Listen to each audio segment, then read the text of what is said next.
Hey everyone, thanks for joining us here at Lake Mead on this beautiful and warm summer day. Now, while it may seem peaceful right now, conditions can change in a flash, and over the summer, storms can cause beachgoers to be unprepared and caught off guard. Monsoon season brings an array of weather hazards to the region, including strong winds, lightning, and extreme heat. So what can you do to stay safe on the water this summer? We actually had the chance to talk to some park officials about some of the hidden dangers that lurk behind some of our most beautiful lakes. Check it out.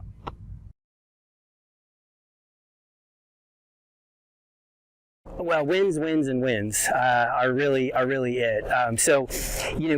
The monsoon months, we have short durations of flash flooding that happen here on the lake, and those are impactful, but not to the extent that the winds are. The winds have a compounding effect to the lake and the sea state out here. So if there is a high wind event, if there's a red flag warning on the lake, really people need to take care to come to the lake early, get in front of those wind events, and be able to get off the water as quickly as you can. Obviously you can go to your safest cove, beach your boat and just kind of wait it out. How you position your boat is important. The back of the boat really should be into the winds.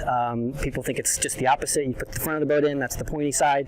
But those folks who really know what they're doing with bigger boats, you'll often see that they're putting the back of the boat towards the winds, and that's basically eliminating the sail effect. So so seek shelter, seek it quickly, and try and get your boat positioned in the right way.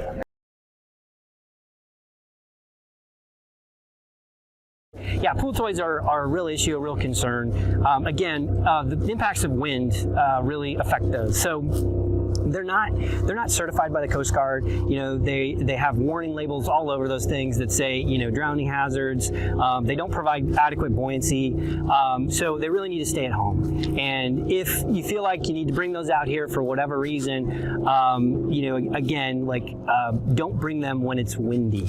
Okay, and if they blow away from you and your child or whoever is wanting to get that back, go to the store tomorrow and buy a new one, because the scenario of somebody trying to go chase those really is when people get in trouble, and that's when people drown.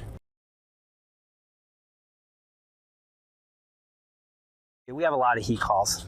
It's pretty typical. That's one thing that we run on quite a bit. Heat exhaustion and then heat stroke are major things. So, when you come out at the lake, you should stay hydrated, all day. And, alcohol and, caffeinated drinks, those are only going to take away from, the water that you're actually drinking, to stay hydrated. So, yeah, that's a huge thing.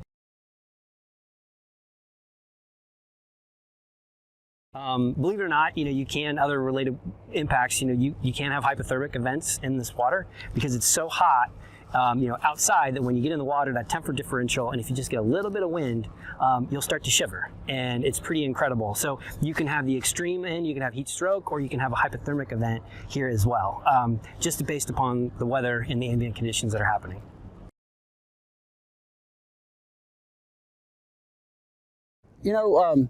Whether you own a boat, you're renting a boat, just going out on a boat with a friend, it's really a good idea to take some sort of boating education class. If you've been boating forever, take one as a refresher. There's free ones online where you could just go through, take it, and say, oh yeah, I had forgotten about that. Number one thing people can do is wear a life jacket. When you're out on a boat, you never know what's going to happen. Wear it and stay weather ready this summer.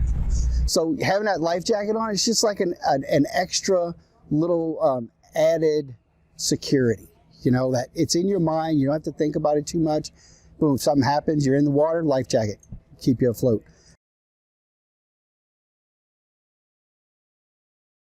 Yeah, so I can look at it as gloom and doom, right? But I do think that this is a tremendous lake, and you'll have experiences here that will last generations, and everyone should come here and enjoy those things. But realize that you might be on vacation, but you can't stop paying attention to your surroundings.